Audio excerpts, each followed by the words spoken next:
A career milestone for David Gravel, Bobby Pierce's two epic comebacks, big name struggle at Fairbury, a scary one for Stevie Sussex, and much more. Let's go.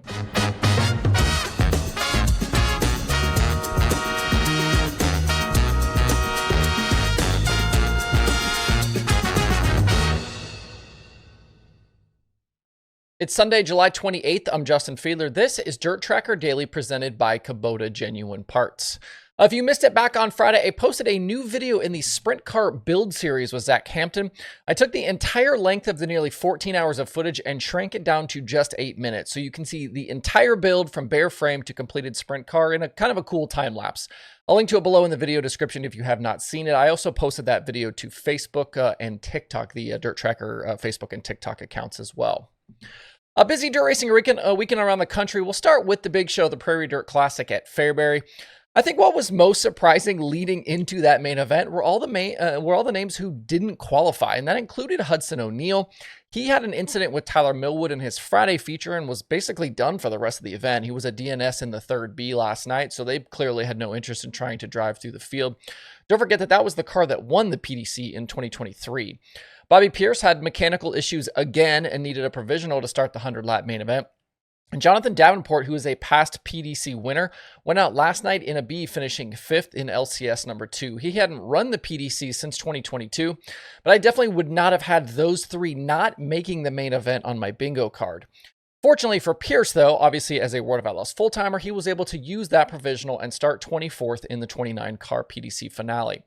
Brandon Shepard led the first 20 laps from the front row, but from there, it was basically all Nick Hoffman. Hoffman, I think he has been super great this season. He drove up from 8th to take the lead on lap 21 and nearly went the distance. He seemed untouchable for much of the race.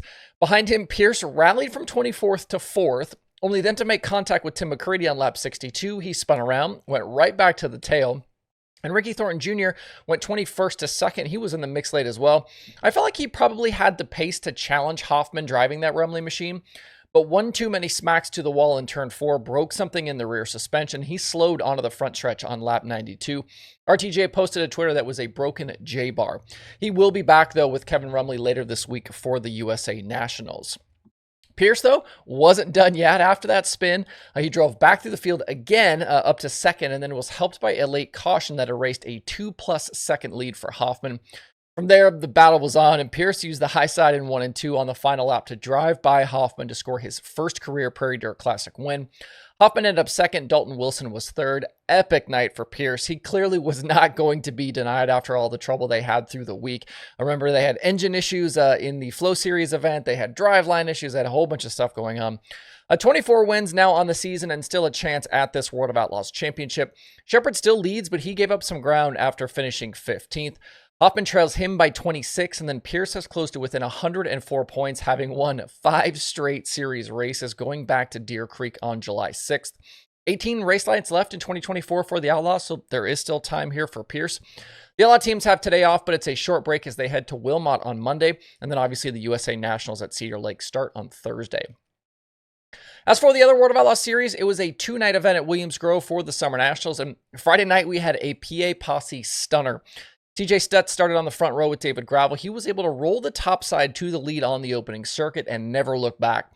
Stutts led all 25 for his first career Outlaw victory, holding off the best in the business right now and bringing the Morgan Cup back to the Grove. Posse wins have certainly not been uncommon at the Grove, but Stutts was likely not the guy you would be betting on. Just 6 top 10s in 66 previous Outlaw races going back to 2017. And the last time he led laps in an Outlaw race was during that 2017 season. Certainly a moment he won't forget, and a nice payday as well. He took down 17 grand for the victory. Gravel set up for 2nd, and Carson Macedo was 3rd. And then last night, we ended up having a good battle between Gravel and Donnie Schatz, with the two swapping the lead before Gravel took over late. Schatz took a few looks at the big game too in the final laps, but couldn't get a move done. So another $20,000 to Gravel. It was his 12th Outlaw win of the season, plus a big career milestone. Gravel now with 100 career Outlaw victories, currently sitting 8th all time. He trails Joey Saldana by 5 right now for P7 on that list. This was also 6 straight top 2 finishes in Outlaw races, which has not been good for the close points battle we had just a few weeks ago. Schatz is now 100 points back after his second place result last night. Macedo 136 back in third, and Gio Scelzi 188 behind in fourth. I said last week this was Gravel's time, and he's seized control as we get into this second half of the year. He leads all drivers in the country with 13 wins, and he's sitting on $550,000 in earnings so far. The Outlaw teams are right back to it today with a Sunday show at Weedsport, where Gravel has won 3 of the last 4 races. For my non-wing folks, Indiana Sprint Week is off and running with the first 2 races complete. Logan Seavey won Friday at Lincoln Park to make it 4 straight series wins. He topped Kyle Cummins and Briggs Danner. Those top 2 swapped last night at Kokomo, with Cummins just beating Seavey through lap traffic on the final circuit to score the win. Brady Bacon was third after leading the first 17. Seavey now 84 clear of Bacon for the championship battle, while Cummins is the early Sprint Week title leader. Some nasty crashes and incidents, though, through these first 2 nights. We had Cale Drake leave the ballpark at Putnamville, going through a wood fence, and it looked like into the parking lot. He was okay. We also had a couple of ugly ones last night at Kokomo. CJ Leary going fried, and then Kevin Thomas Jr. with a big one battling for the lead with Bacon. The scariest one of all, though, was Stevie Sussex on Friday. He pulled into the infield late with his car completely engulfed in flames. He got out under his own power and into the ambulance, but did suffer some significant burns. He's since been released from the hospital, and his wife shared to Facebook that he will not need surgery. That is certainly great news. Sounds like there was maybe some sort of mechanical failure that led to the fire and not any sort of crash or contact. I don't know about you, but I am definitely ready for all of these scary fires this season to just chill out. I feel like there's been a lot of fires, a lot of issues this season, and that just needs to stop. Sprint Week continues today at Lawrenceburg. Another weekend open wheel action. Tasker Phillips and Emerson Axum won the 410 and 360 features at Knoxville. Huge fields there for both divisions in advance of the Knoxville Nationals events coming up. Obviously, a lot of guys trying to pad those notebooks. Rico Abreu, Tyler Courtney with strong runs in the 410 show there as well. Caleb Henry and Kel Thomas were AFCS winners. Scotty Thiel and Joel Myers Jr. won the IRA shows, and Ayrton Jennington was a Power I 410 winner. Out in California at Santa Maria, it was a tough night for both the NARC championship contenders, as Justin Sanders bowed out of the lead with what looked like a broken steering gear, and then Cole Macedo had a pretty big crash.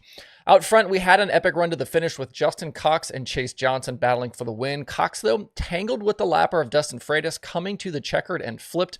He was furious afterwards, as you could have expected. Ran over to Freitas' car, had a big conversation. Surprisingly, there were no hands thrown. I kind of thought there was going to be. But Johnson did go on to the win. Not seeing updated points today, but Macedo actually may have taken the lead back even with the crash. There was only a couple of points between those two, and Macedo did technically finish a few spots ahead of Sanders. And in weekend midget action, Kenna McIntosh and Chase McDermott split the Extreme Series race, as Kenna Mac well in control of that title right now. Other weekend late model winners included Dale McDowell sweeping the Southern Nationals shows between North Georgia and Tazewell. Dylan Yoder and Drake Troutman split ULMS victories. Sammy Mars was a Wissota winner at Gondik Law, and Michael Norris was a Rush winner at PA Motor Speedway. Hats up as well to Mike McKinney, who was crowned modified national champion over the weekend at Fairbury. Also, keep an eye on Hagerstown today. Danny Dietrich is making his super late model debut there in a field that will also include Greg Satterley, Rick Ecker, Mason Ziegler, and more. And you can watch it live on Flow Racing if you are curious. I know that there was some other news that broke over the weekend, and there were a few other things to talk about. We'll save those for tomorrow and call it good there today. Make sure to hit up the streaming schedule at DIRTRACKR.com/watch tonight for all of your other viewing options today. Hope you guys have a great rest of your Sunday out there. We will see you right back here tomorrow.